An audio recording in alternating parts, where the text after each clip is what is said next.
the Dark Arts, everybody. Having a good time?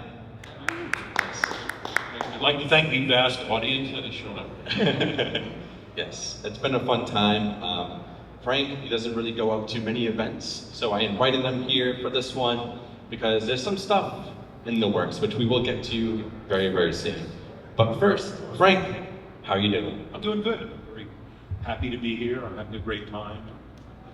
I'm thrilled to go anywhere because, as you know, I've been home working on my project for the past several years. Yes. So for those of you who don't know, Frank was a producer on Street Trash, Spookies. He also starred in Street Trash, and a lot of people don't know is that you were a zombie in Dawn of the Dead. Yes. He sells a zombie. Yes. So why don't you go over a little bit of what was happening during that time of your life doing all these films? Well, that was like, I mean, there was a whole filmmaking scene going on in New York that was pretty active. There were dozens and dozens of low-budget horror movies being made all over the place. We shot Street Trash in Brooklyn, in New York City. Oh, I'm sorry.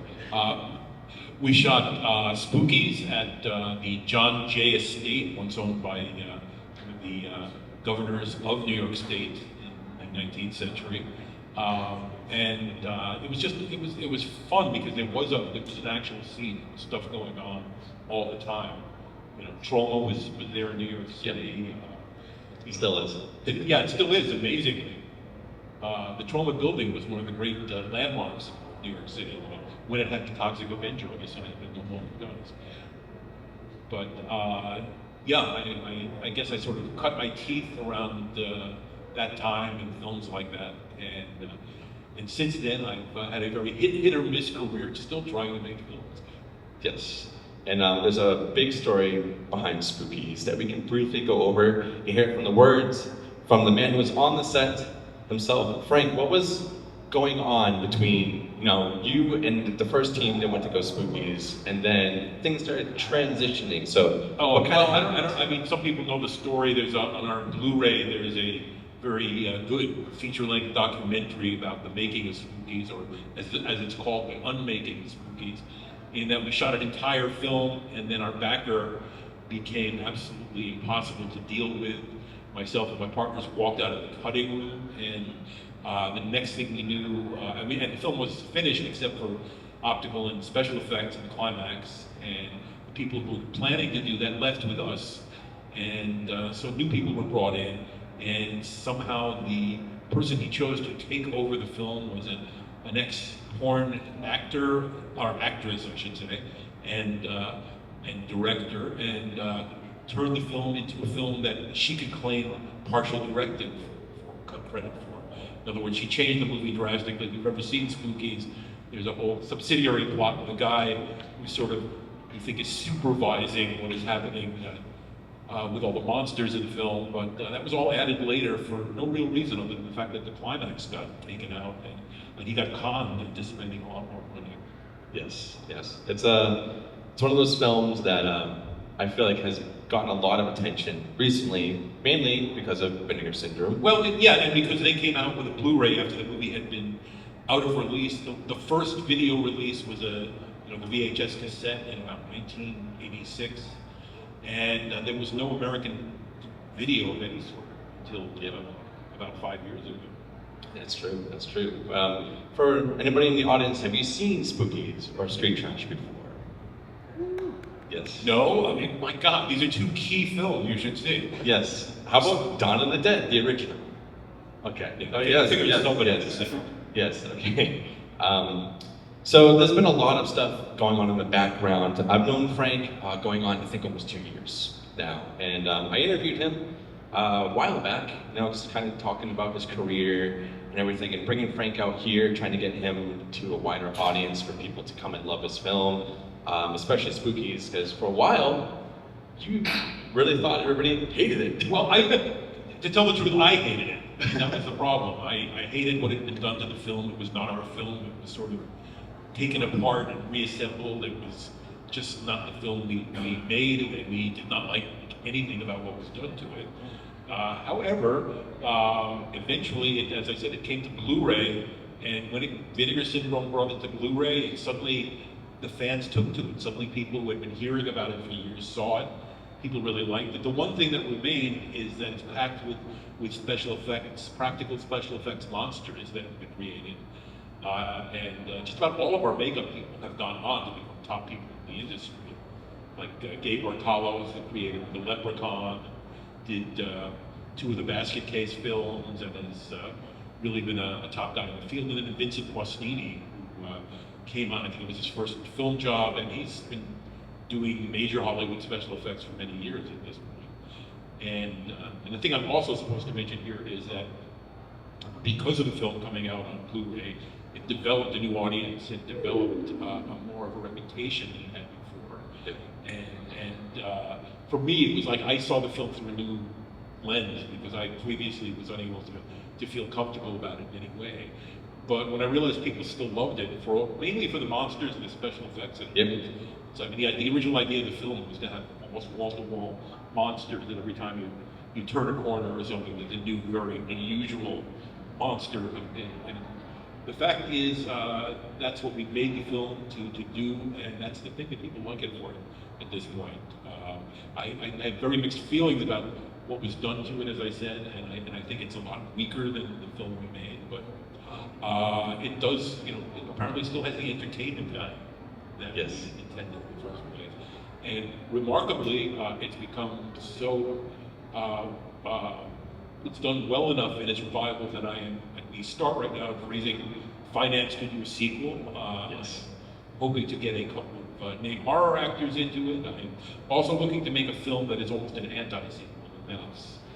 I don't just want to rehash what was done the first time. I don't want to even make a typical sequel. I think I want to make something that's almost an animal of its own. That it's different in so many ways, and I think it's the way I'm doing it is it's almost intended as a mockery of what happened to our original film. Yes. So there you have it. Frank dropped it before I could ask the question, but yes, there's going to be a sequel happening for Spookies. I will say, someone who has read the script, it's really good. I enjoyed it a lot. But that's something that since, I guess you can say teaming up with Frank over the last year and a half, almost 2 years, is something that we've been trying to do and trying to spread the word about. And I'm really excited for this project to finally come to fruition. And Frank, it's awesome having you here. Well, and glad to be. For everybody to be here, to meet you and see everything. It's a really, really fun time, and you're such a great person to be around. Oh, well, that helps. That helps. Yes. Considering I've spent so much time the past few years at home alone, at my computer, doing various things connected to this project. It's nice to know there are real people in the world and that they are actually movie films. Yes. For everybody in the audience, we do have time for anybody to ask any questions if anybody has anything they want to ask. Even if you've never seen my films. Yes. Go ahead. I got a quick question for you. In the 80s, when VCR movies first came out, if it wasn't for the horror genre, wrestling, and porn, VCR probably would never was taking off. That's really, you're right. Well, porn brings everything to prominence in any way.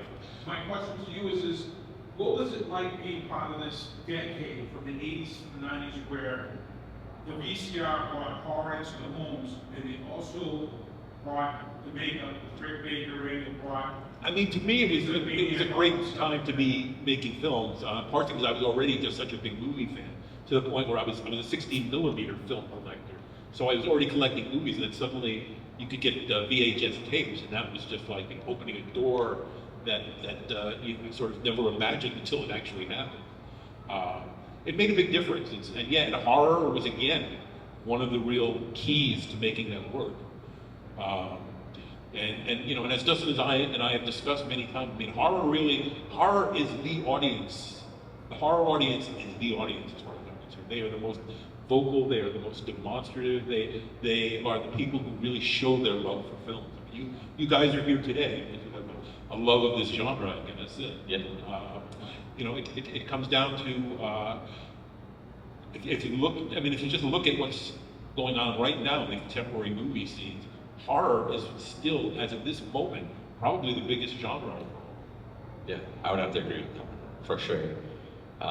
It's just been crazy the amount of horror conventions that have been popping up, ones that have been around for a few years, and now we're going into bigger stadiums and just filling up huge spaces. I mean, we have the one we're at today, Dark Arts Festival, something that Josh put together all himself, one solo man putting all these vendors together, guests like Frank, for me to be able to come out, as my podcast and try to help Frank sponsor himself and to get more eyes on his projects, or to go and see the films that he's watched before. It means a lot to see people just even walking around and looking at some stuff, and it means a lot to us horror fans and creators.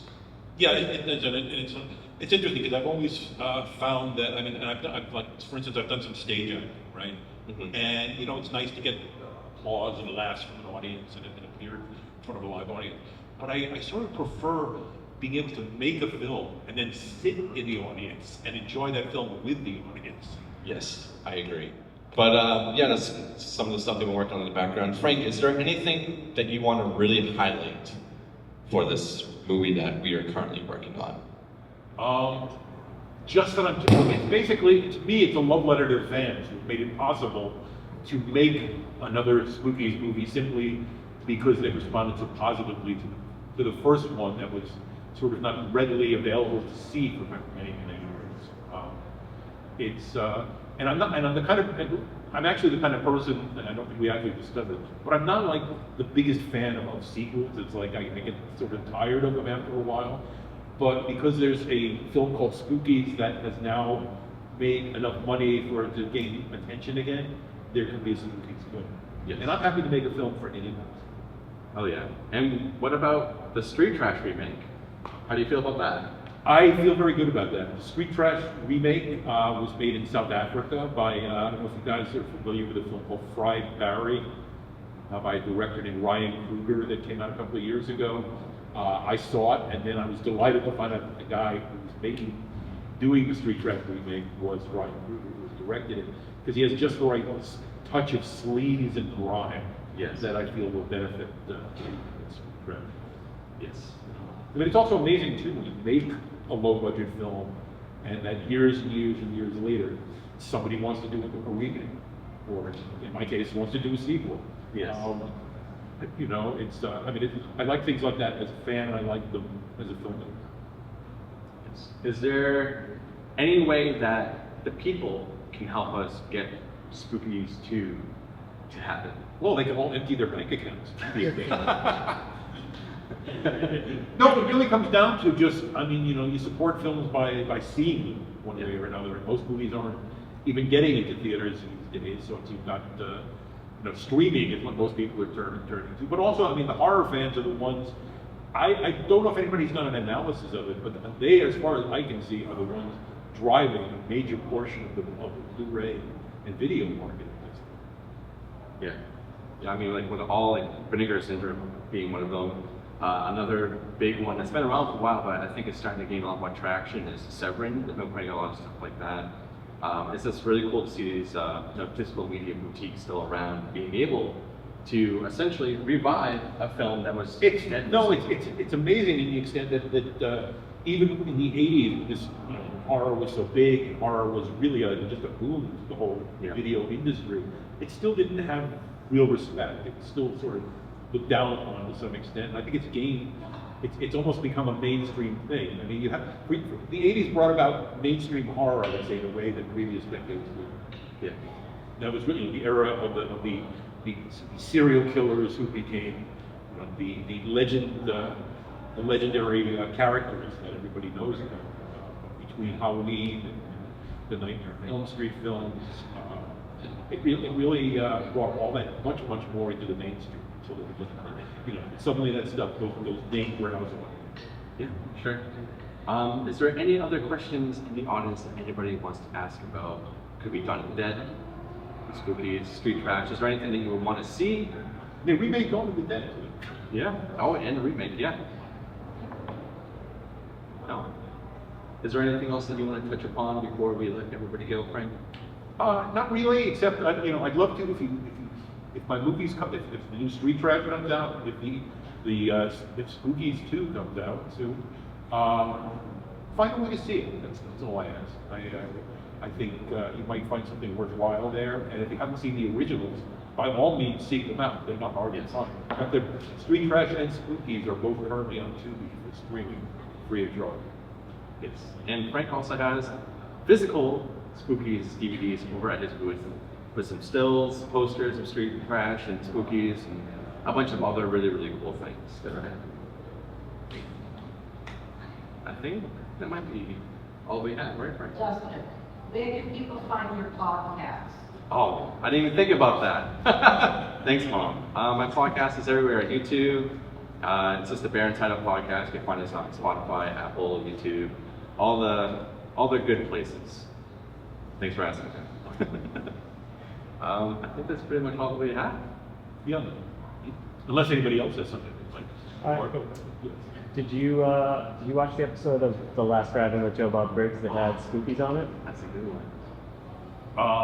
Yes, and in fact, I was a guest at the Mahoney Drive-In Oh, really? in Pennsylvania, and that was one of the things they showed was Spookies in the Joe Bob Briggs edition.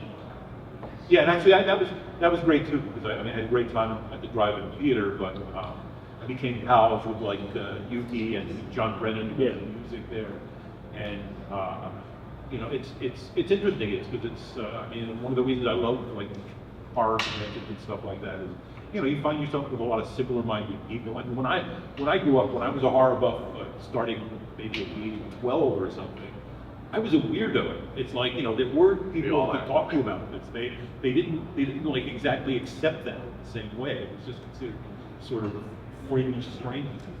Yeah. Well, there you have it, folks. Spookies 2 is in the works, and I'm excited to be part of this project and to see where it goes. Thank you for everybody that came out, listened to it, maybe discovered a new favorite film after today, who knows? But this has been such a great time, and we will be at the booth all day. I'll be sitting next to Frank with some of my own stuff, and Frank will be having a bunch of cool stuff as well. Thank you guys so much. Thanks for showing up, everybody. Thank you.